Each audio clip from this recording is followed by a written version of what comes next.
Hey there friend, Darren here from Thunkable X Tutorials, and if you haven't been following along in this series, basically I'm going through inside of the Thunkable screen here, I'm going through some of the very common properties that I adjust whenever I am designing apps, and this is in response to all of you loving the design challenges that I'm doing.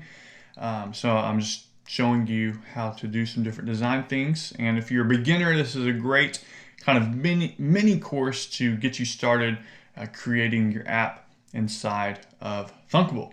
Now, I want you to pay attention in this video because what I'm going to show you here is very powerful and a lot of people don't use this, all right? So what I'm specifically going to be talking about is the visible property. And what this allows you to do is show and hide things on the screen dynamically. And so yeah, this is really helpful when you're trying to reuse a screen without trying to develop or recreate everything on another screen, or if you're trying to reuse the blocks that are behind the screen in two different scenarios. So yeah, I use this semi-commonly, if that's a word. And yeah, so here on the screen, let's look at how we can actually implement this. And the property itself is very simple. It's, visible or not visible. Visible means you can see it. Not visible means you cannot see it. So if visible is set to false, that means you cannot see it. So if I turn this back on, you'll see this column that we are adjusting. So let me go ahead and duplicate this column here. And I can do that using the new duplicate feature inside of Thunkable. And I'll click duplicate. And so now I have this whole column duplicated for me. And so that we can tell the difference between them, we'll say this is true. And this other label is false. And what I'm going to do, and what I want you to try to do, is we're going to try and toggle between both of these based off a switch value. So let me add in the switch here, and we'll add it at the top. And whenever the switch is off, I want to show the false kind of container, and whenever it's true, I want to show the true one. So the way we can do that in the blocks is for this, and let me go ahead and name these true and false. So column true, enter, and column false. And that just makes it a lot easier to find this on the block screen so we know which one we're working with.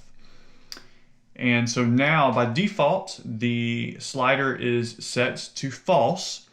And so in that case, since it's by default set to false, by default when the screen loads, I want the true column or the true kind of picture to be hidden. So I'm going to come to column true and hide that. And so by default, we're going to see false. And then now in the blocks, I want to show the true one and hide the false one whenever we switch the switch on. And then when we switch it back to false, we're going to do that all in reverse. So let me show you how that works.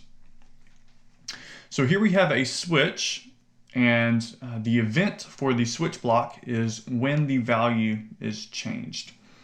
And whenever it's changed, it's going to pass along a value, and this is an example of a variable that is returned whenever this event takes place. And so it's going to give us this new value. And so what we want to do is we want to check to see if that new value is true or false. And so whenever we're checking something, we need to add an if block. And we're going to say if, and we'll be very explicit here, if the new value is equal to true, then we're going to do something, and then we're going to say else, we're going to do something else. And actually, let's just be very specific for this. Let's duplicate and boom. So if new value is equal to true, do this. Else if new value is equal to false, do this. So if it's true, what do we want to do? For the column true, we want to set visible to true, and then we'll duplicate this.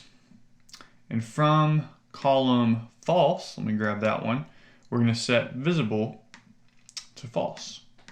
And so what that does is when I turn the switch to true, it's going to show the true column and hide the false one.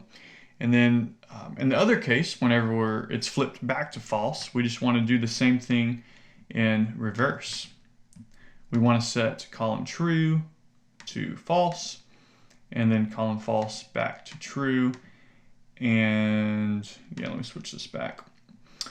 So whenever I do this, I like to hide something before I show the other thing, just to kind of help the screen not glitch out.